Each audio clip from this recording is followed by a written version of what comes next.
David Faustino. Hello, this is Andrew Chalmers, the writer and doctor in Doctor Who Dark Journey. This is Dr. Stevo. Everybody, this is the Cavernator. This is Inspector Gadget. Hey, what's cracking, y'all? It's your boy J-Rock. Good evening, folks. This is James Duval. This is Jeremy Taggart. This is Kim Possible. I'm Chris Holden-Reed. Hey, this is Pat Mastroianni from Degrassi. This is the evil Dr. Bad Vibes. Again, this is Nessie Bear. And this is more from X-Men. Hey, this is Andrew Gazzess. This is Sean Gunn. Hi, this is Robert Carradine. It's Tammy Stronach from The Neverending Story. Hey, it's Zach Callison. Hey, I'm DJ Jenny Rock. And I'm Neil Young. I'm Commander Shepard. Ralph Garman here. You're listening to Droids Canada. You've made an excellent choice. You have chosen wisely. Warning. Listener discretion is advised. That means there's a lot of fucking swearing. Hello. This is Con Stranger Dan Moe here with Droids Canada. I'm here with Adrienne Barbeau, and I have seen, I'm looking up everything that you've done.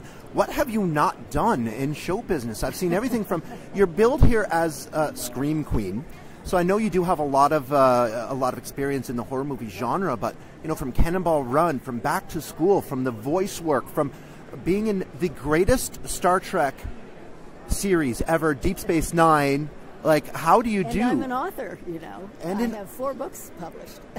4 books published, and what is it that you haven't done? Like, you know, my website used to say the only thing left to do is a circus act, and then I ended up doing Pippin, where I was singing my song hanging upside down from a trapeze. So I guess I've done a circus act too.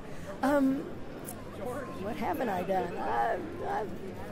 So a little bit of this and a little bit of that. Very nice. So looking at the body of work that you've accomplished, so everything from sitcom to comedy to horror to, you know, a family-style Christmas shows. What did you find the most challenging to be able to get into a role of? You know, probably the most challenging. I did an off-Broadway show called The Property Known as Garland. And I was playing Judy Garland, and that was certainly the most challenging. Of the films and the television and the other stage work that your audiences might know, maybe Creepshow, because I don't drink. I've never been drunk, and because she was such a large character, and that's not usually the way we work on film. And so I just put myself into George Romero's hands, the director, and he kept saying, you can be bigger, and so I was bigger. Oh, that is amazing. That is awesome. So now, with your starts in theater, there was a lot of critical acclaim for your role as Rizzo in Grease. Now, is that kind of what vaulted your career on film, or did you do any film before that? No, I was nominated for a Tony for the role of Rizzo, and Norman Lear's casting director read about it, and I guess Norman read some of the reviews or something, and so they came and asked me to interview with Norman in Manhattan.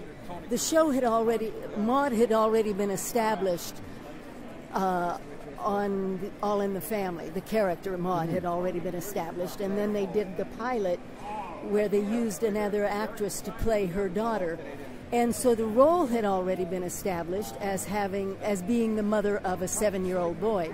And when I met with Norman, he said, oh, you know, the word came back that they just didn't think I looked old enough to play the mother of a 7-year-old boy at that time.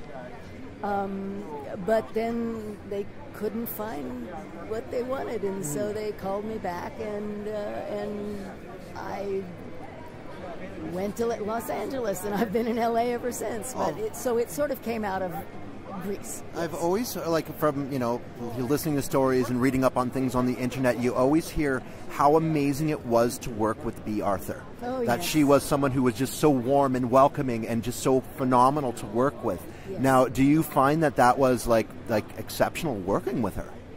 You know, at the time, I wasn't aware of it because I had nothing to compare it to. I'd never done television. I'd never worked, you know, with a cast on a TV show.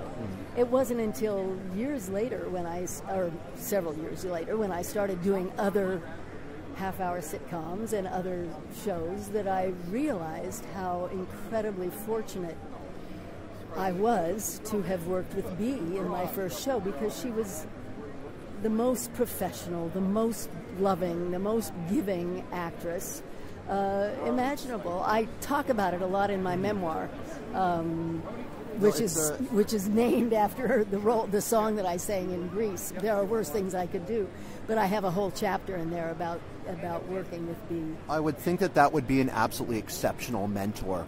Now, as much as I would love to touch base about Catwoman with you as well, because that is such an iconic in kind of this Comic-Con universe, we are out of time and there are people here to see you, so I don't want to take up any more time. I'd like to thank you so very, very much for joining us today. Thank you.